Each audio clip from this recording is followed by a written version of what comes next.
우리 하나님의 은혜와 사랑이 오늘 이 예배에 참석한 모든 성도님들의 삶과 가정에 충만하기를 주의 이름으로 축원을 드립니다. 기도하겠습니다. 하나님 감사합니다. 이 코로나 시대를 살아가는 우리들 염려와 두려움에 사로잡히지 않고 용기를 내어 오늘 이 예배에 참석하며 우리로 하여금 하나님의 은혜 사모하도록 도와주셔서 하나님 감사합니다. 우리를 이 예배의 자리로 불러주셨으니 주님 이 예배에 임재해 주옵소서. 우리를 만나 주옵소서. 개인적으로 만나 주시고 오늘 우리 안에 하나님의 은혜를 부어 주시기를 원합니다. 하나님 용기를 부어 주시며 온갖 두려움과 염려를 이기게 하시고 힘과 지혜를 부어 주셔서 하나님 이 어려운 세상을 이겨나가도록 하나님 함께해 주시기를 원합니다. 이 시간 하나님의 말씀을 듣습니다.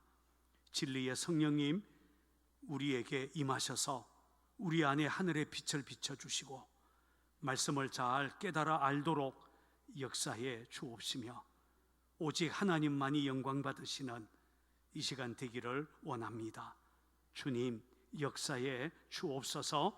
예수 그리스도의 이름으로 기도하옵나이다. 아멘. 우리 사람에게는 누구에게나 높아지려는 욕구가 다 있는 것 같습니다. 저는 개인적으로 사람들 속에 숨어있는 강력한 욕구 중에 하나가 바로 높아지고자 하는 욕구, 으뜸이 되고자 하는 욕구라고 생각을 합니다. 물론 사람마다 차이는 있을 수 있지만 이상하게도 사람들의 본성에는 다른 사람보다 위에 서야 한다는 그런 욕구가 자리 잡고 있습니다. 그래서 철학자 니체는 생물이 존재하는 모든 곳에는 권력에 대한 욕구가 있다라고 말을 했습니다. 정치인에게만 권력의 욕구가 있는 것이 아니라는 것입니다. 사실 가정 안에서도 이 권력으로 인한 갈등이 존재합니다. 부부싸움이란 알고 보면 권력 싸움입니다. 누가 주도권을 잡느냐라고 하는 싸움이죠. 신혼 초에 이 싸움이 대단하지 않습니까? 그래서 신혼 때에 꽉 잡아놔야 편하다 이렇게 말합니다. 고부간의 갈등도 알고 보면 이 권력의 갈등입니다. 집안일에 누가 주도권을 잡느냐라고 하는 것이죠. 시어머니들은 감히 시어머니에게 대들어 이렇게 말을 합니다. 반면에 며느리들은 아니 물려주려면 확실하게 물려줄 것이지 이렇게 말을 합니다. 특히 우리 한국 사람들 사이에는 소위 서열병이라는 것이 있죠. 그래서 만나면 제일 먼저 확인하는 것이 몇 살인가 라고 하는 겁니다. 한 살이라도 나이가 더 많으면 갑자기 어깨에 힘을 주죠.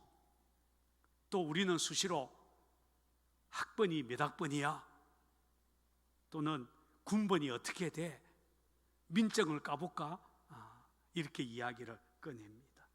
심지어 우리나라 속담에는 찬물도 위아래가 있다 이런 속담이 있습니다. 한국 최초의 선교사 중에 한 사람이었던 호레스 언더우드 선교사님의 글에 보면 후배 선교사들을 훈련할 때에 한국 사회를 잘 이해하려면 한국의 권력 구조를 잘 이해해야 한다라고 가르쳤다고 합니다. 어디에나 상석과 하석이 있는데 잘 구별해야 된다. 특히 방 안에 들어가도 1등석이 있고 2등석이 있고 3등석이 있다. 원래 아랫목이 1등석이죠. 어떻게 구별할 수 있어요? 라고 후배가 묻자 특별한 표시는 없다. 눈치로 알아맞혀야 된다. 이렇게 가르쳤다고 합니다. 오늘 우리가 읽은 본문 말씀은 예수님께서 제자들과 함께 예루살렘으로 가시는 길에서 일어났던 일입니다. 우리가 알고 있는 것처럼 마태복음의 구성은 예수님께서 갈릴리에서 주로 사역을 하시다가 예루살렘을 향하여서 올라가는, 그래서 예루살렘에 가서 대제사장과 서기관들에게 붙잡혀 죽임을 당하는 그런 구조로 되어 있습니다. 예수님은 지금까지 갈릴리에서 사역을 하셨습니다. 그러다가 이제 십자가의 죽음을 앞에 두고 비장한 각오로 예루살렘으로 올라가고 있었죠. 그런데 제자들은 이런 예수님과는 다른 생각을 하고 있었던 것 같습니다. 그들은 메시아로 오신 예수님께서 이제 예루살렘으로 올라가시면 로마로부터 이스라엘을 회복하고 분명히 왕자에 오를 것이다 라고 생각을 하고 있었습니다. 군대는 없었지만 그래도 아무 걱정이 없었습니다. 그동안 예수님께서 보여주신 능력이라면 로마 군인들을 끝끈하게 물리치고 승리할 것이라고 믿었기 때문입니다. 그러나 이런 제자들의 기대는 잘못된 것이죠. 예수님께서 예루살렘에 올라가시는 목적은 왕자에 오르기 위해서가 아니라 오히려 고난을 받고 죽임을 당하기 위한 것이지 않습니까? 이런 제자들의 생각을 아셨던 주님은 예루살렘에 올라가면 일어날 일에 대해 다시 한번 그들에게 말씀해 주셨습니다. 자, 본문 18절과 19절을 찾아서 같이 읽어보겠습니다. 18절 19절 말씀입니다. 시작. 보라, 우리가 예루살렘으로 가노니 인자가 대제사장들과 서기관들에게 넘겨짐에 그들이 죽이기로 결의하고 이방인들에게 넘겨주어 그를 조롱하며 채찍질하며 십자가에 못 박게 할 것이나 제3일에 살아나리라. 예수님은 제자들이 알아듣도록 예루살렘에 가면 붙잡혀 죽임을 당하고 제3일에 살아날 것이라고 분명히 알려주셨습니다. 사실 고난과 죽음에 대한 예수님의 예고는 이번이 세 번째였습니다. 맨 처음 예고하신 것은 빌립보 가이사라에서 베드로가 주는 그리스도시요 살아계신 하나님의 아들이시니다 라는 위대한 신앙 고백을 했을 때, 그때 주님은 비로소 자기가 예루살렘에 올라가면 대제사장들과 서기관들에게 고난을 받고 죽임을 당하고 제3일에 살아날 것에 대해서 말씀하셨습니다. 두 번째는 변화산에서 영광스러운 모습으로 변형되신 후였습니다. 그때도 주님은 인자가 장차 사람들의 손에 넘겨져 죽임을 당하고 제3일에 살아날 것에 대해서 말씀하셨고, 세 번째가 바로 오늘 본문입니다.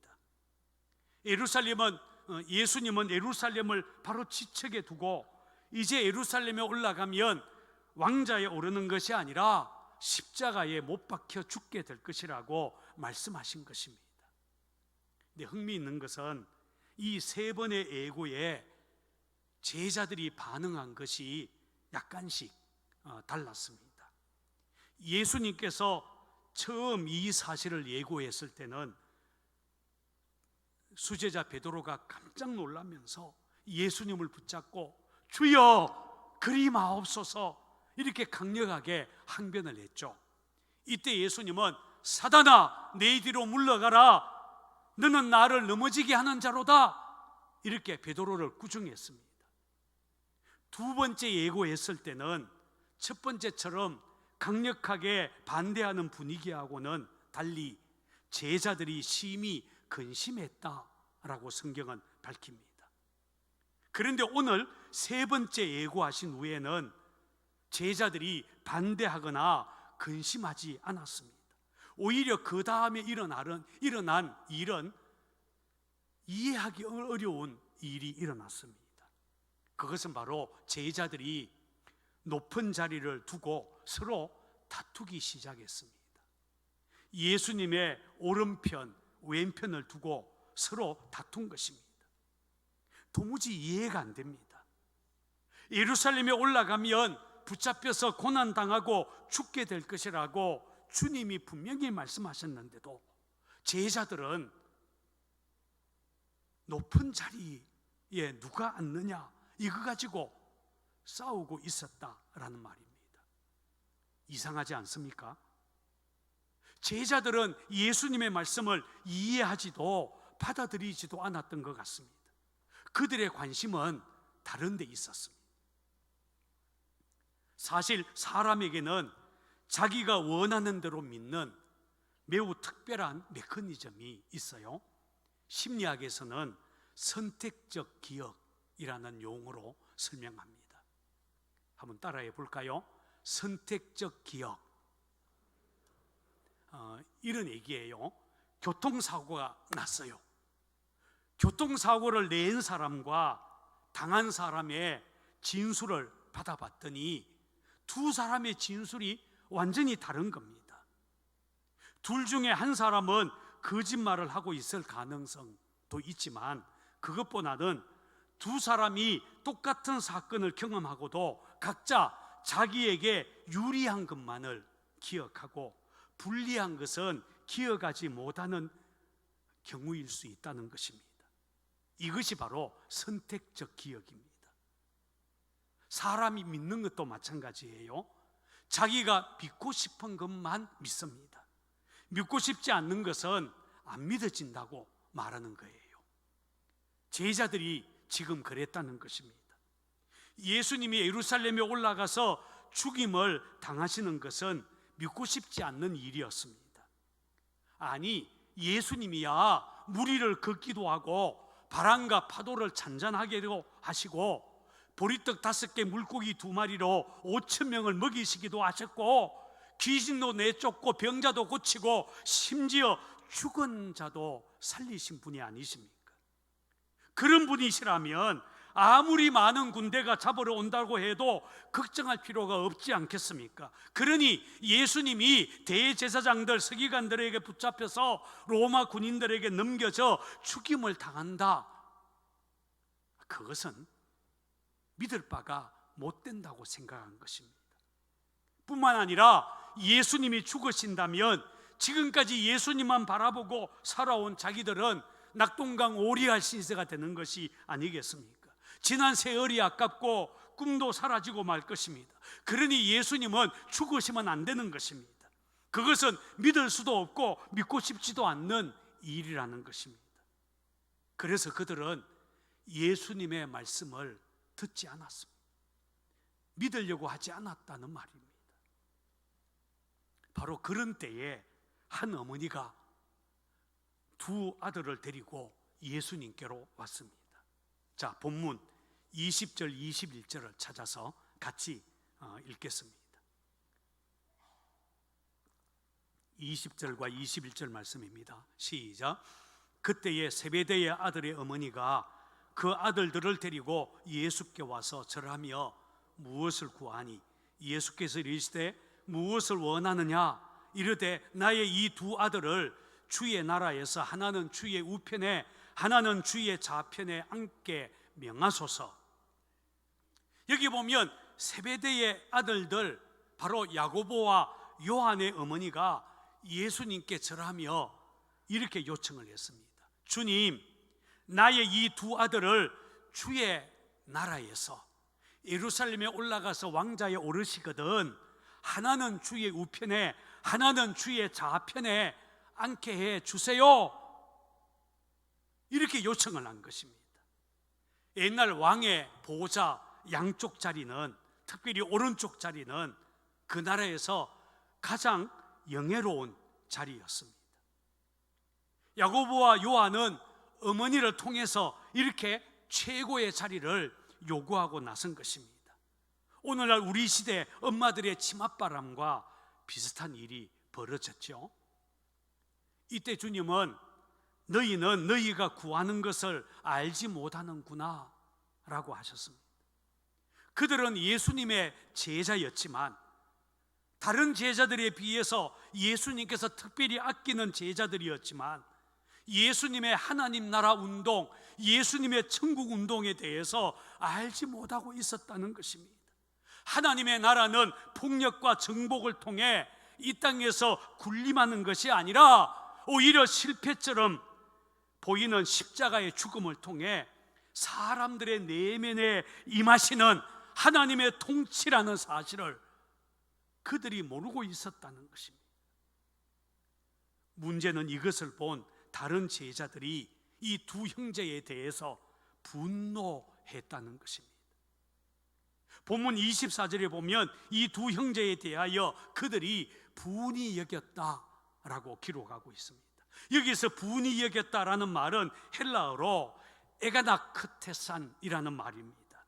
이 에가나크테산이라는 이 단어는 매우 강한 분노를 나타내는 단어입니다. 여러분, 다른 제자들이 왜 이렇게 불같이 화를 냈을까요? 사실은 그들 역시 은근히 높은 자리를 기대하고 있었기 때문입니다. 그런데 야고보와 요한이 먼저 그 자리를 가로채려고 하자 속에서 화가 치밀어 오른 것입니다. 야고보와 요한만이 아니라 다른 제자들 역시 권력의 욕구를 가지고 주님의 왼편, 좌편을 노리고 있었던 것이죠.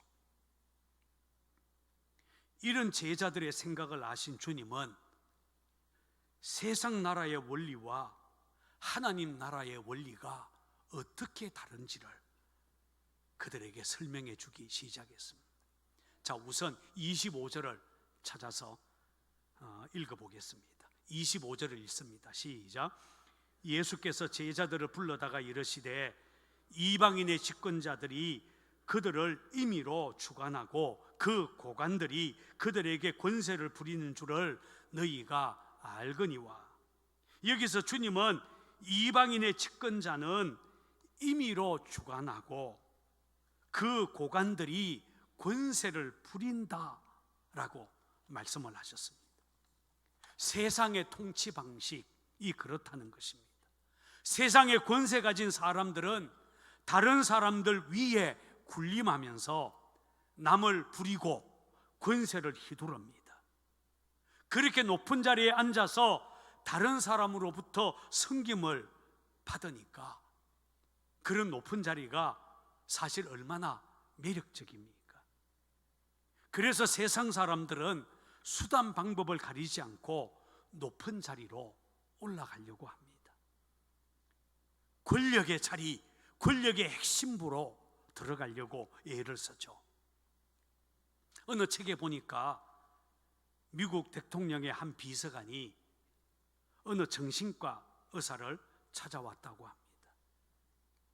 이 사람의 정상은 잠을 잘 때나 목욕할 때에 백악관 출입증을 몸에 지니고 있지 않으면 불안해서 견딜 수 없다는 겁니다. 이 환자를 진찰한 의사는 흥미를 느끼고 조사를 해봤더니 백악관 직원들의 대부분이 비슷한 증세를 보였다고 합니다. 말단 직원들은 백악관에 드나드는 것만으로도 우쭐대기 시작합니다.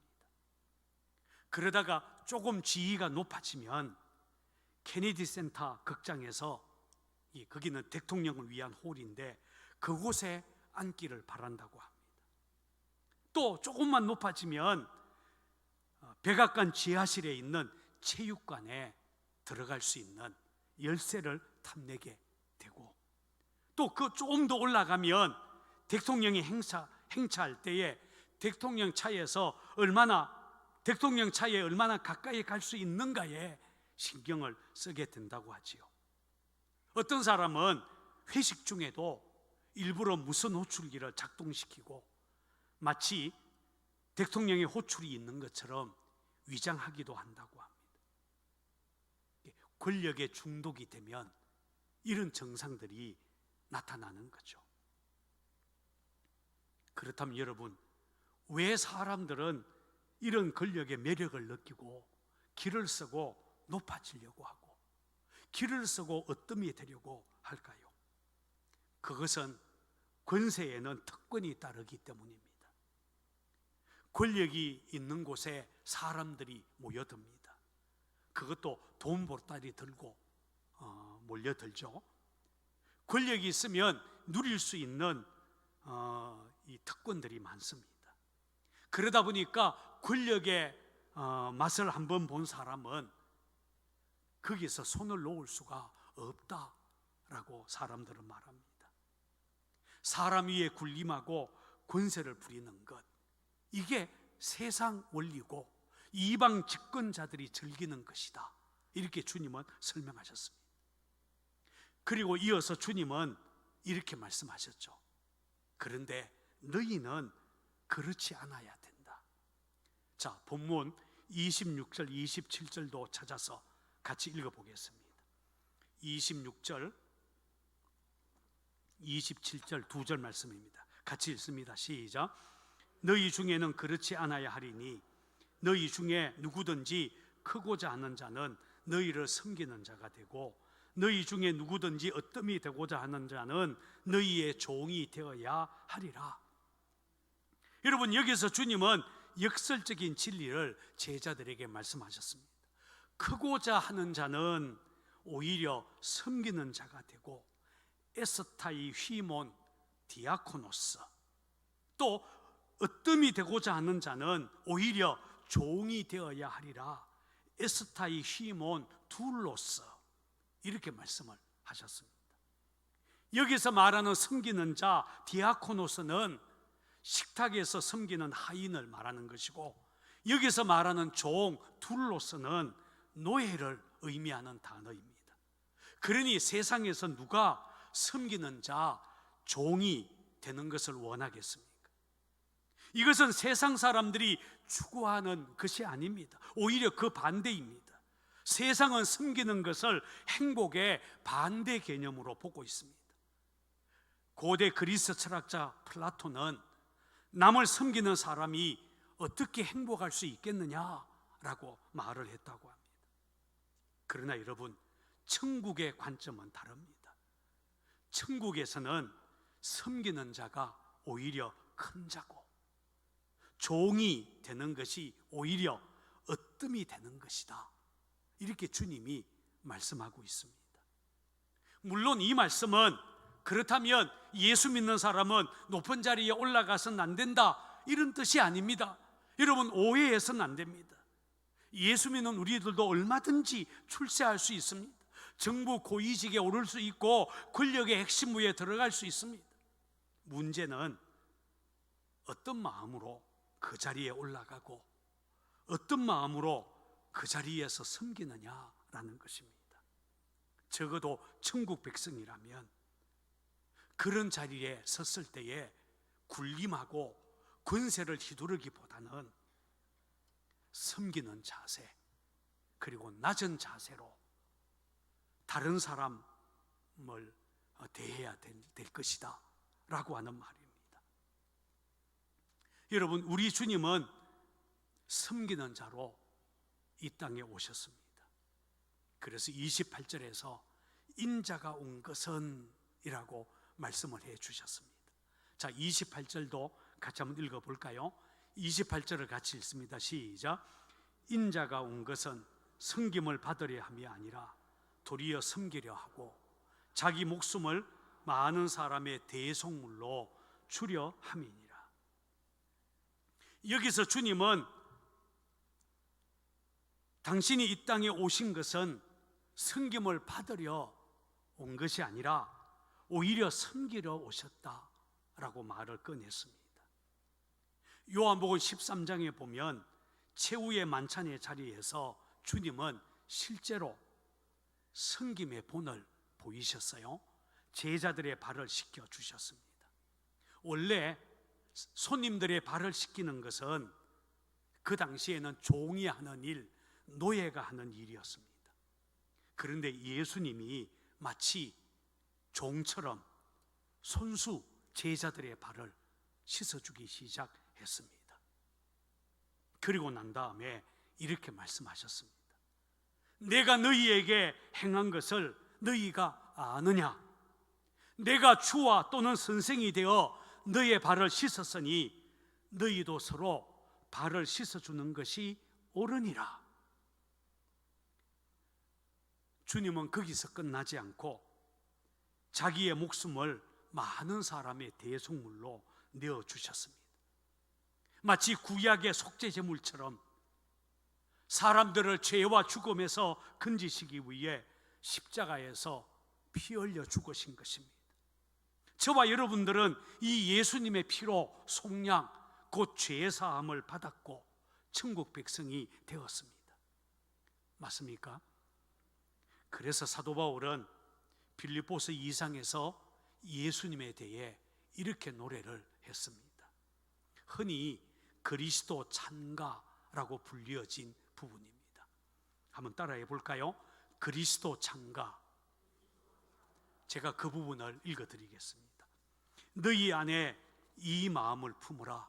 곧 그리스도 예수의 마음이니 그는 근본 하나님의 본체시나 하나님과 동등됨을 취할 것으로 여기지 아니하시고 오히려 자기를 비어 종의 형체를 가지사 사람들과 같이 되셨고 사람의 모양으로 나타나사 자기를 낮추시고 죽기까지 복종하셨으니 그 십자가에 죽으심이라. 이름으로 하나님이 그를 지극히 높여 모든 이름 위에 뛰어난 이름을 주사 하늘에 있는 자들과 땅에 있는 자들과 땅 아래에 있는 자들로 모든 무릎을 예수의 이름에 꿇게 하시고 모든 입으로 예수 그리스도를 주라 시인하여 하나님 아버지께 영광을 돌리게 하셨느니라. 할렐루야. 예수님이 자신을 비우고 자신을 낮추고 종의 모습으로 이 땅에 오셔서 십자가에 죽자 하늘 아버지는 이 예수님을 높여서 이 땅에 존재하는 모든 사람이 그분의 이름 앞에 무릎을 꿇게 하시고 하나님께 영광을 돌리게 하셨다라고 말씀합니다. 이게 바로 천국의 원리라는 것입니다. 어느 목사님의 글에 이런 이야기가 나옵니다. 어느 군부대에 믿음 좋은 장군님 한 분이 있었습니다. 젊은 군목이 새로 부임하여 열심히 목회하는 것에 감동을 받고 군목을 찾아와서 뭐든지 말씀하시면 힘껏 도와드리겠습니다, 이렇게 말을 꺼냈습니다. 여러분, 군대에서 장군이 도와준다는 것이 얼마나 큰 힘이 되는지 여러분은 잘 아실 것입니다. 여러분, 제가 군목 생활을 했었어요. 제가 군목이었으니까 잘 압니다. 지휘관이 군목을 돕겠다 이러면 얼마나 많은 일을 할 수 있는지 모릅니다. 자, 장군님이 제가 뭘 도와드릴까요? 이렇게 말을 꺼내자 군목은 마치 기다렸다는 듯이 이런 부탁을 했습니다. 장군님, 다음 주일부터 30분만 일찍 나와 주실 수 있겠습니까? 장군님이 그러겠다라고 대답을 하자 나오실 때 정장을 하시고 가슴에는 훈장도 다 달고 나오시면 더 좋겠습니다. 그러자 아니, 정장을 하고 30분 일찍 나와서 무엇을 하라는 겁니까?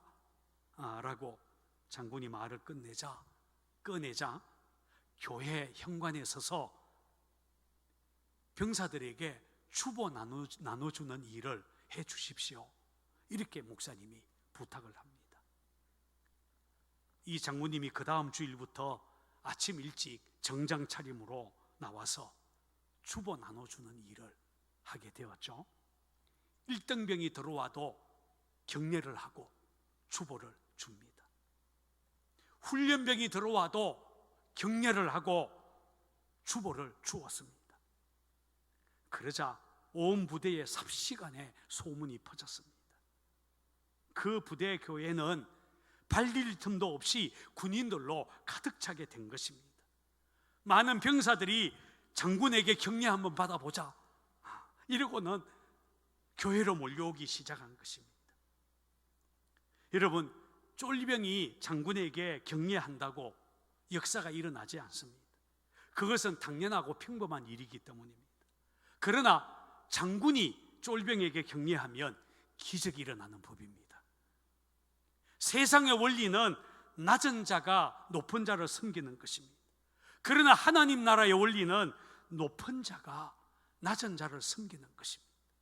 그리고 거기서 기적이 시작되죠. 1981년 1월 조선일보에 이런 기사가 실렸습니다.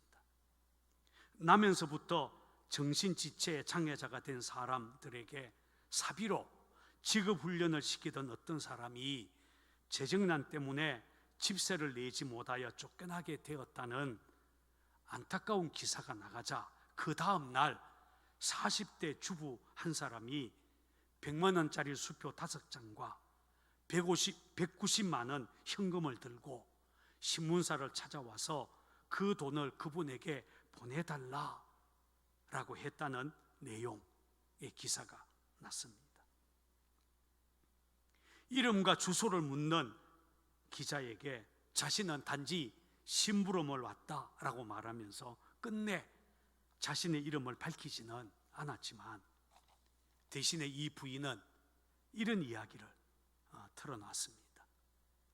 어제 빨래를 하고 있었는데 중학교 다니는 둘째 아이가 신문을 들고 들어오면서 엄마 우리가 도와줘야 될 사람이 생겼어요 라고 말을 하는 바람에 돈을 가지고 왔습니다.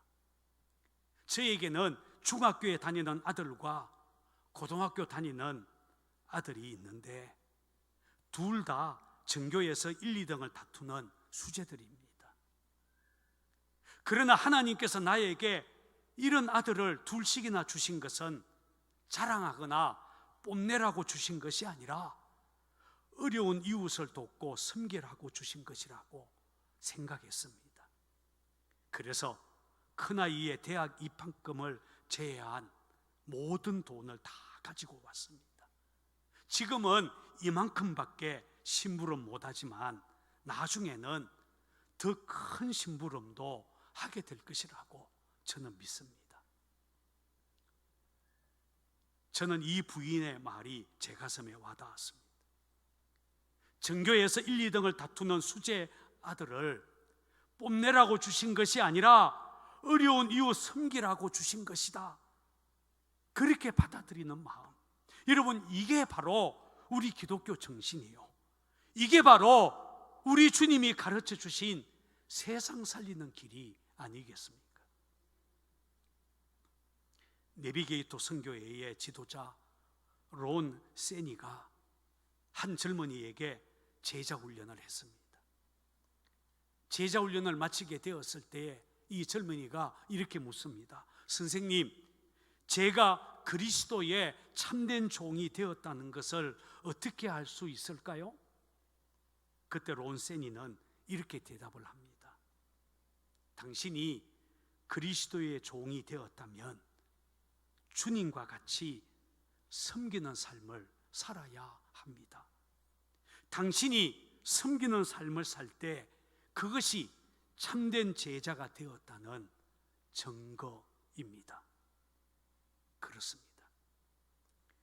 예수님은 제자들에게 섬김으로 세상 살리는 길을 가르쳐 주셨습니다.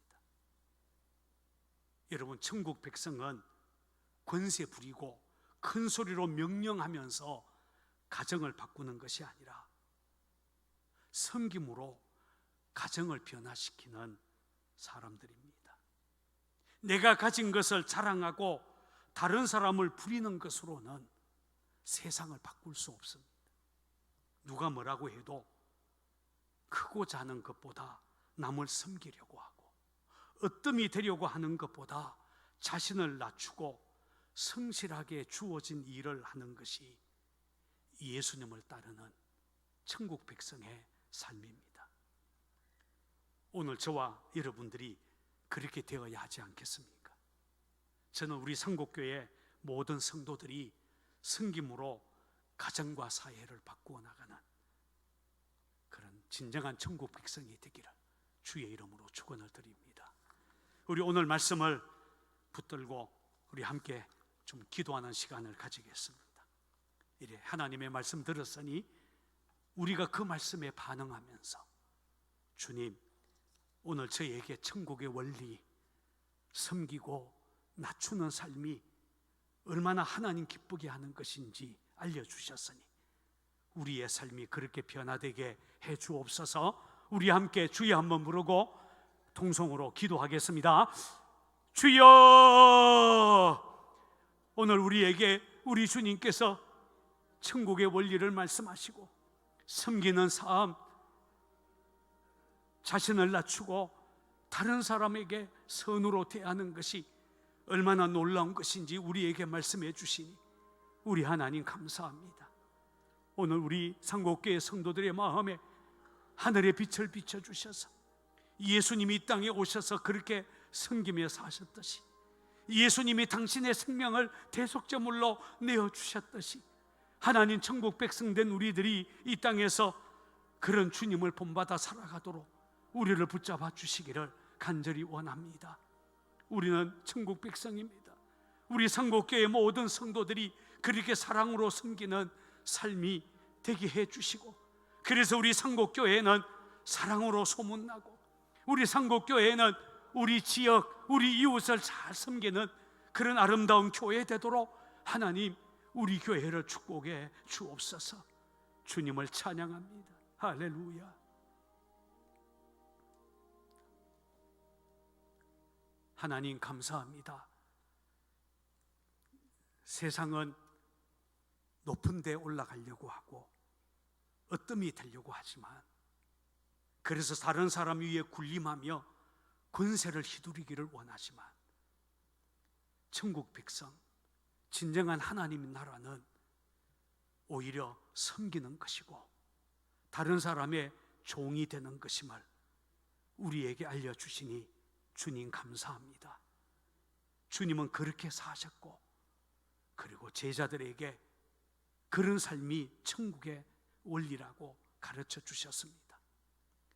오늘 우리 역시 주님의 제자요 천국 백성인데, 주님께서 가르쳐 주신 이 천국의 원리 잊어버리지 않게 하시고, 누구를 대하든 주님을 대하듯이 하고, 하나님 다른 사람 위에 군림하는 것이 아니라 다른 사람을 잘 섬겨서, 그래서 가정을 바꾸고 사회를 바꾸어 나가는 진정한 천국 백성 되도록 우리를 붙잡아 주옵소서.